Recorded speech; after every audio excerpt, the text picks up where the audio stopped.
we want to be the easy button for the customers. I told almost everyone, we can make the greatest widgets in the world, we can make the greatest power sections in the world, but if we don't do it the right way and we're not treating people the right way, then it's not worth it, right? There's no doubt. Welcome back to another episode of the Viking Roundtable. Got a very special guest here, Landon Mann, Vice President of Sales of Viking Power Technologies. What's the most exciting thing that you see coming with Viking or joining the team? I like the ingenuity, and let's shoot for having some more of these proprietary models out. Over the last couple of years, you've had some pretty significant things happen in your life. Sure. Do you mind going a little bit into that? So in 22, I was diagnosed with pancreatic cancer, and 2 weeks later, I ended up 3 surgeries in 3 days, and I think it was 27 hours of surgeries. And you stare death in the face, and life becomes a lot more real. Our goal is to be the #1 power section company in the world. We're not shy about saying it. We're going to talk about it. We're going to be about it. If there's one piece of advice that you could give, what would that advice be?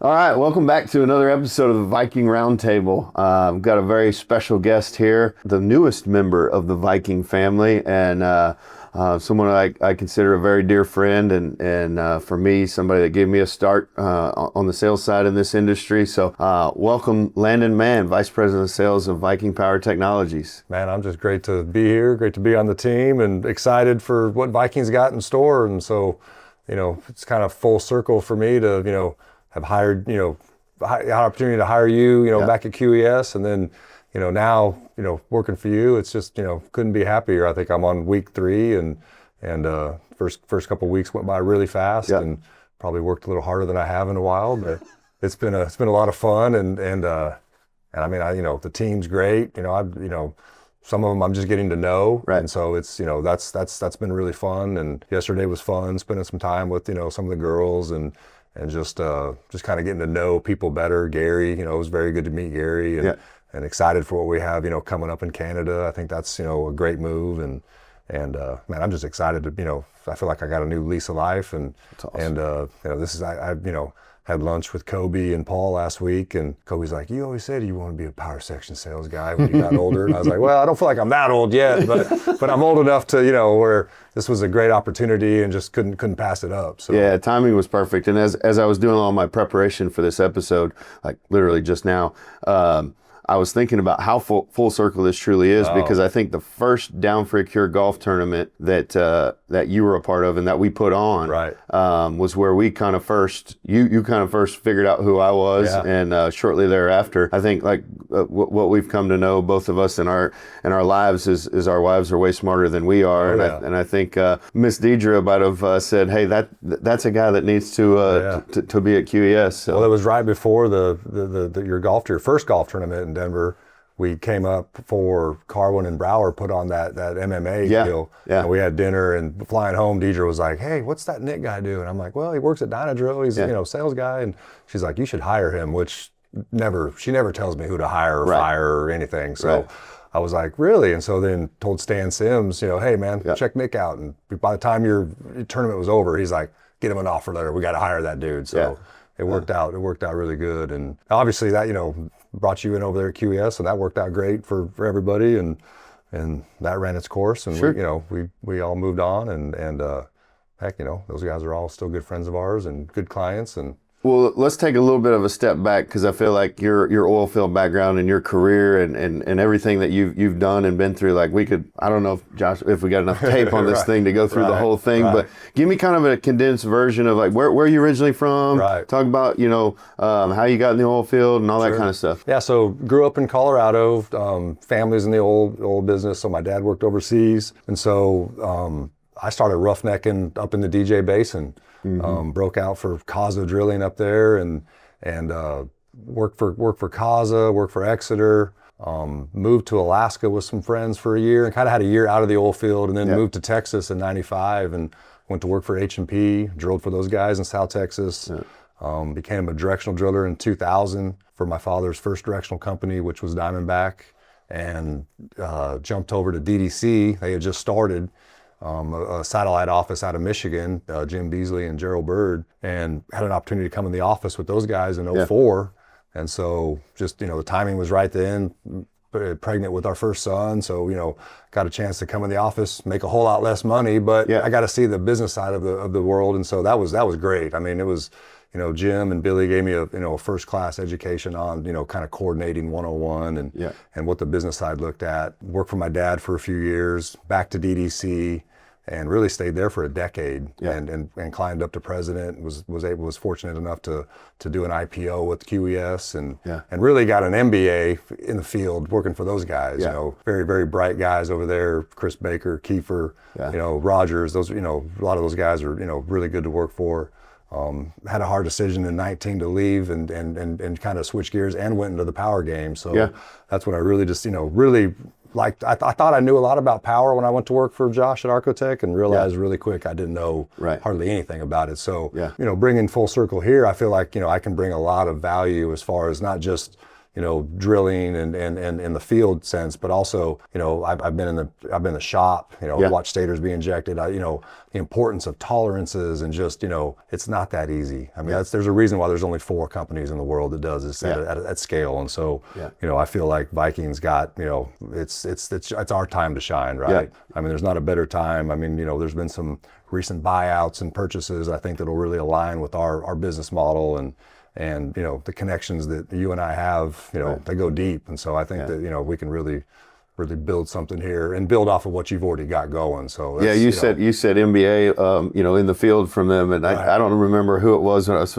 first selling for you at QES, and somebody's like, "What's Landon's background? Where's his degree from? He's the president of the company." And I was like, "Landon's got a PhD from RIG, and I don't know there's a better way to do it." So it's just incredible, like watching over your career how you've kind of succeeded at each one of the stops along the way, and talk about like one of the big reasons why we do this, and I want people to know the Viking family, right? And family is such a big thing for me, and kind of how I try to be the same at work as I am at home, and try to just be consistent, right? And so family is a big part of this. So talk to me a little bit more about your family and your support system, and kind of how that's helped along the way. Yeah, no, I mean, we've got a great wife. I mean, I think it all starts there. I think that's probably the biggest decision you make as a man, is choosing, who's going to be your wife. And so got lucky, first time around, and very, very good wife that's been supportive of me through all my endeavors, and got 3 kids, all great kids. I mean, I couldn't have been blessed with better kids to have. And so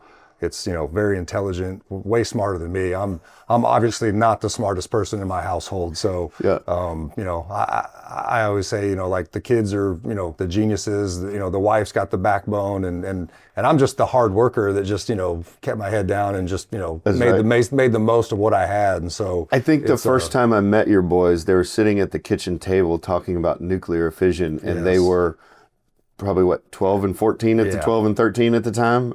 Yeah, no, they were young, and they were arguing over nuclear fission or fusion or something. I don't even know. So it's been a joy to raise those 2, and those are very, very special. And this story got brought up the other day when they first came up to me when we moved down to Texas. So when we moved down to Texas, my with the air conditioner went out, Aaron and the boys were coming down here, and so we were all hanging out over at Landon's house, and the boys were asking for donations for their lift-a-thon for football. That's right. So not only are they really smart, but they're also started at Lake Creek on the football team and all that kind of stuff. But so I made it a competition, and I think it was ping pong, chess, and then basketball. Yeah. And neither one of them were basketball players, but we had to stop the game at about 2-1 because the fists started to come out. And those 2 are, they're Irish twins, so they're, very close in age and competitive. And I think it ended up in a fist fight. So we had to kind of do a draw at that point. So. Yeah, absolutely. And that's been so special to me. Like, no matter, again, we met in the airport. You were going to Denver. I was going home, going back home to Denver. We kind of hit it off that weekend. We went to dinner and all that. And then, through working together and then not working together, but just remaining close, right? In our families, and just understanding, putting the first thing first, right? And knowing how much you took care of my family and how we do anything for you and all that kind of stuff. It was really important. And, for me, when got the opportunity to lead the Viking team, to kind of try to build that, right? And that's what we're trying to do with this roundtable is really shine the light on the people that make Viking special, Sure. right? And we talked about it. I met with every one of the employees before the end of last year, and I told almost every one of them, like, we can make the greatest widgets in the world, we can make the greatest power sections in the world, but if we don't do it the right way and we're not treating people the right way, then is it worth it, right? And so I just really want to shine, like I said, shine the light on the people that make this special. Sure. I know what I believe it's going to bring for us at Viking, but your background from a roughneck to a driller to a directional driller, like, talk to me about what kind of advantage that's going to bring to us at Viking and to you as you're leading the sales team and getting involved in operations and all of that. No, I mean, I think it's, a very valuable, obviously, to have the drilling background that I have, and the time spent on the rig as a driller, a roughneck, a directional driller, and the time sitting in the seat as a coordinator and watching, hundreds of wells being drilled on a daily basis. I mean, there's, you get a really good education in drilling in a short amount of time. And so, for the better part of, a decade, I was a coordinator, manager, and looking after, the operational side of a directional business. And so I think that part of it is going to be invaluable. I think, we can walk into any customer, directional operator, and, you and I and John Wade, there's not many holes that anybody can really pull. I mean, with your background, with John's background, with my background, there's a lot of firepower there. I mean, we had that meeting with DWS, and I was like, man, just looking around going, wow, you got Nick, sitting here, sales pitch, probably the best sales guy in the industry. And then you got John Wade with probably as much knowledge in the power section business as there is, life, he's been involved with many of these. Done it once or twice. And so, I mean, this isn't his first rodeo. So, I mean, it's, I feel like, and I always felt like the team you have to have a good team, right? I mean, you have to have, and that's hard to do sometimes. I mean, it's, sometimes you've got, roadblocks in the way and you can't assemble the team that you want. But I feel here it's, kind of a clean slate and everyone's, rowing in the right direction. And, I think sky's the limit for Viking. I mean, I don't think that there's any, especially with your leadership and the backing that we have, and just knowing that, they want to build a first class, company, and the reputation's got to be there. And obviously you have to perform, right? I mean, at the end of the day, if your products can't perform, if you don't have the right elastomer, the right adhesive, the right process in the shop, and going back to like the new portal for the customers, that's going to be, invaluable to have these guys be able to, look up and see what stage of their relines or where their process is in in a new rotor or whatever, or look at a COC on a Sunday and not have to bother a sales member. So I mean, all that stuff, and not that we don't want anybody calling us, but it's just going to make it easier, right? And so I think that and some of the stuff that Kyle's working on, the advancements you guys have in the shop, and adding the fourth Desma, that's going to be huge, right? I mean, scale is going to be where you can really take it to the next level. That's the thing. We were going over some stuff for our 5-year anniversary, and the question was asked, what has changed the most? And it's like, when we first took over, when we first made Viking, we had 2 Desmas in the shop and 1 Weingartner, right? And now we're up to 4 Desmas, we're up to 6 Weingartners in 2 separate facilities, to where we can keep them separate to make sure we're manufacturing in one, we're injecting stators in the other, and just that's the 9 to 85, 90 people, whatever we've got, we've 10x'd it. So and it's just the start of it. That's the crazy thing is going up to Canada and putting our flag in the ground up there, but to be able to do it with scale, like you said, with the processes that we're putting in place, and look, we've acknowledged it 100 times. We had a hiccup last year, sure, and it's like we always tell our boys in sports, your mistakes aren't fatal unless they're final, right?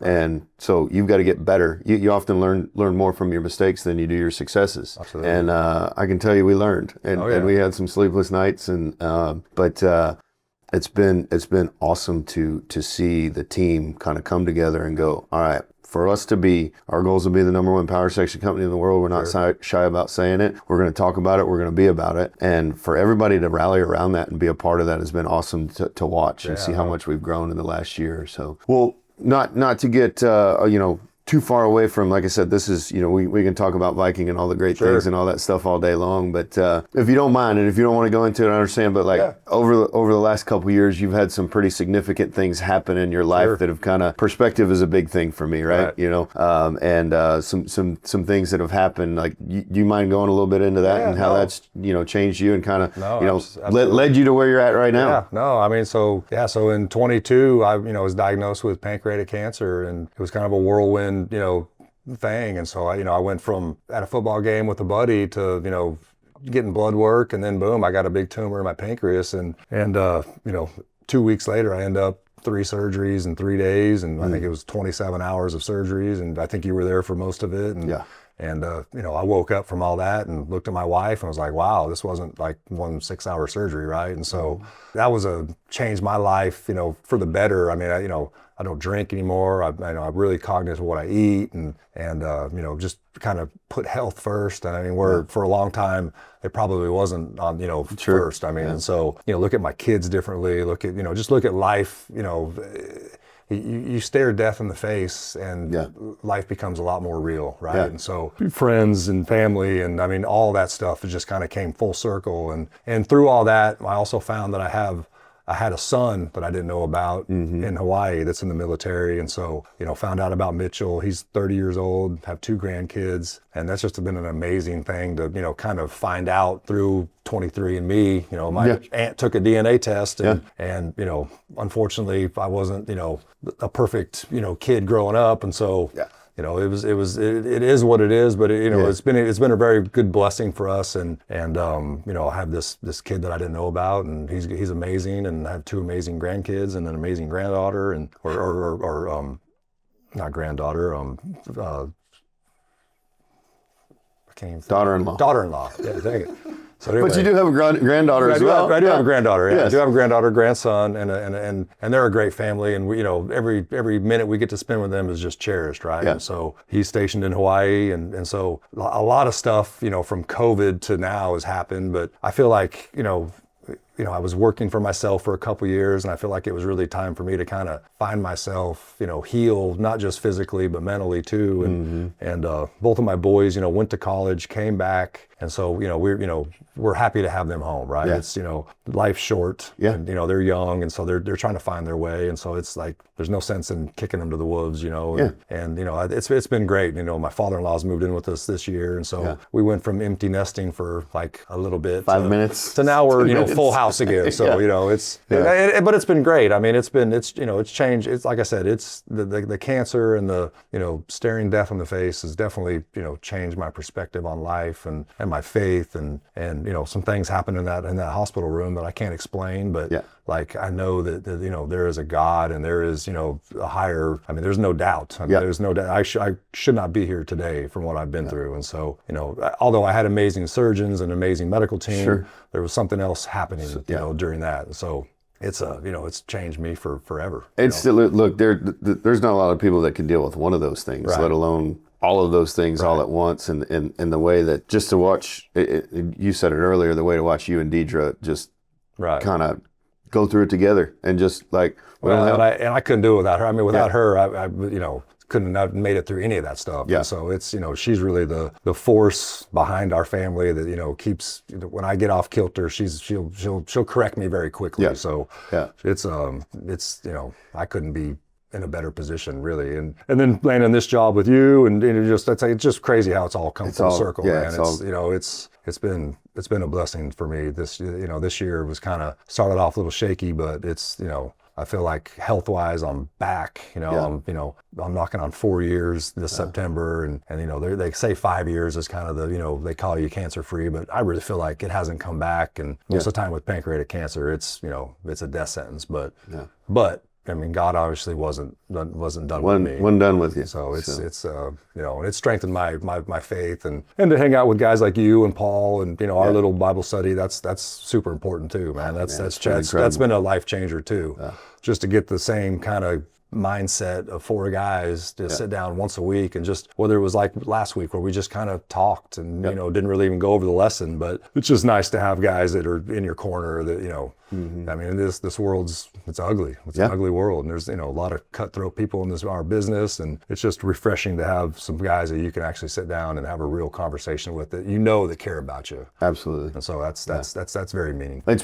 been really neat to watch that. Like, we come from 4 different backgrounds and 4 different like upbringings things and all this, and it's like you go in there and you go, yeah, I know exactly what this lesson was about, and then you leave the session and it's like, Yeah, I know. I didn't even think about that way, and probably should have. And Right. so it's awesome to have that group for sure, and I think it's necessary, right? You've got your home family, Right. but to have other people that are supporting you, whether they're working with you or just colleagues in the industry, it's Absolutely. a huge deal. Well, and I think for us, it sets a standard too. That like it's 10 years ago, there were probably people scared to even claim their faith, and Yep. now it's like, oh man, this is this is real. You Yeah. know what I mean, it's there's nothing to be ashamed of. You Yep. know, I mean, when whatever Catholic, Methodist, it doesn't matter, right? Yeah. We're all Christians. We're all trying to just live the Christian way, and so that's big, and it's like you said, your perspective, Paul's, Randy's, it's all different, and so Yeah. but it's so unique to see everyone's perspective on the same 2 chapters that we read, and it's like, man, I didn't get that, but I get it now, Yeah. and so it's very, very cool. Well, look, you like I said, you've seen all different sides of this of the drilling side of the business, and so like what gets you most excited about? I know that we were talking the other day, and he's like just simple stuff like having a cup of coffee with people on the team here at Right. Viking. But overall, like what's the most exciting thing that you see coming with Viking or joining the team? I like the ingenuity, and I like talking with Gary, like let's shoot for having some more of these proprietary models out in the just I think the uniqueness that we can bring more than just copying this or copying that, right? I mean, I think that and it's getting so niche that everybody wants their own little special thing, and so I think that's key. I think it's key to have the engineering firepower that we have. It's key that we can move really quick, and there's not a lot of political it's a couple phone calls, and we can flex pretty quick, right? And so I think those things are key in this industry, especially as the landscape changes. I mean, because 20 years ago there was 5 different power sections. 4570, 7850. You had a high speed, a low speed, and a medium speed, right? And now we're splitting hairs on And not that this was ever happened, but if you didn't have a 4570 and you needed one, you just painted 4570 on there, right? I mean, somebody could have done that. So maybe one time. Yeah. I mean, for sure with the 6750 and the 7850, those might have got mixed up a few times, but now we're running out of numbers. We're gonna have to. I mean, and I get it. It comes from necessity, right? I mean, you look at the drilling world, and I say this all the time. When we started drilling Eagle Ford wells in 2009, they were 30, 45-day wells. Mm-hmm. When I left QES in 19, they were 3.5, 4-day jobs. And so it's wild.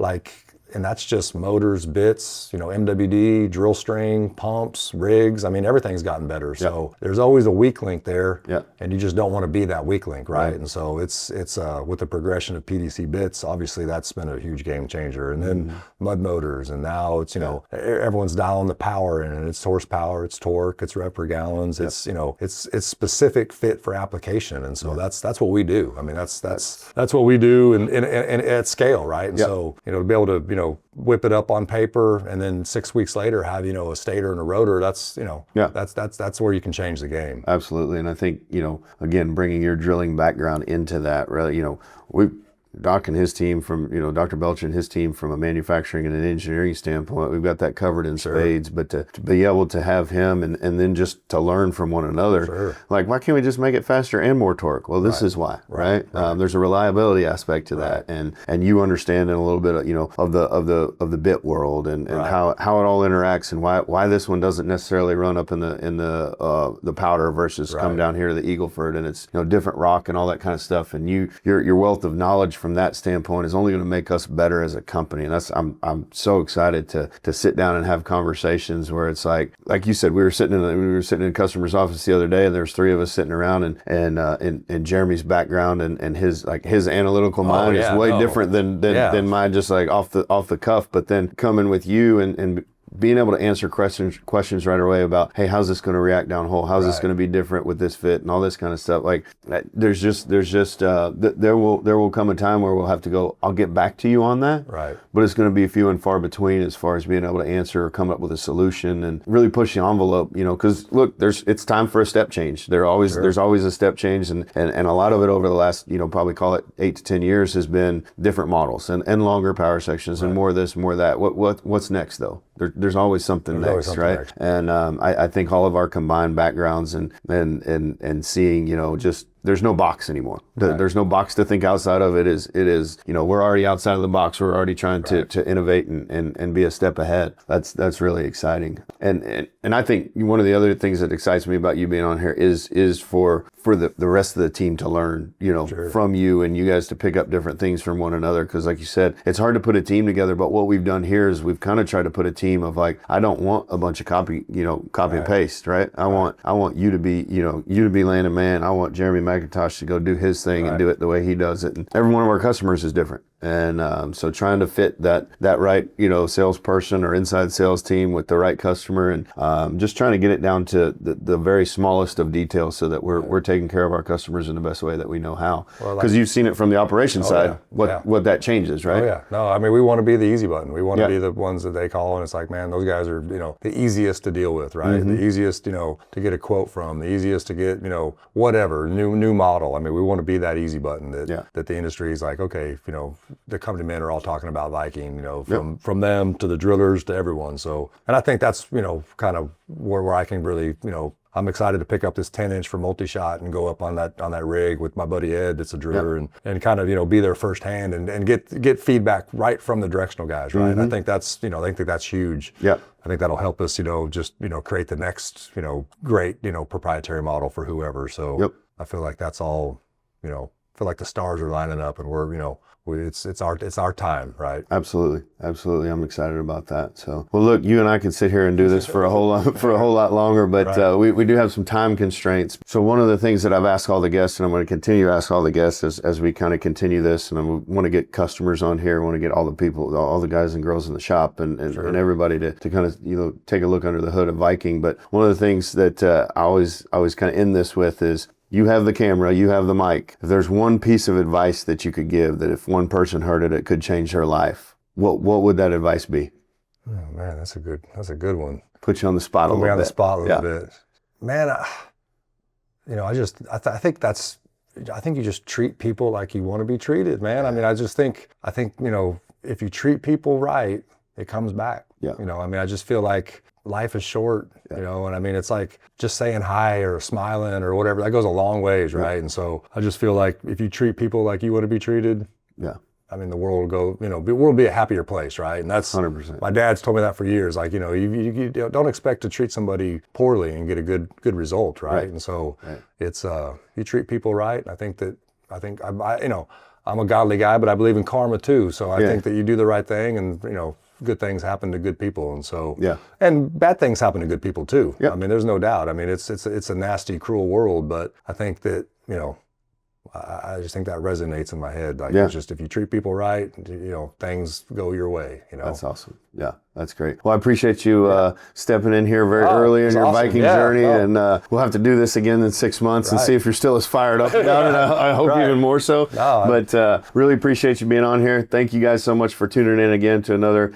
episode of the Viking Roundtable. We've got a bunch of events coming up: Oilfield Helping Hands Clay Shoot. We've got the Basin Burnout in May. We've got Crawfish boil for the Viking crawfish boil on May 21st. So that's open to all of our customers and vendors, and a great event that we put on every year. So really appreciate your time, and look forward to the next episode. Appreciate you.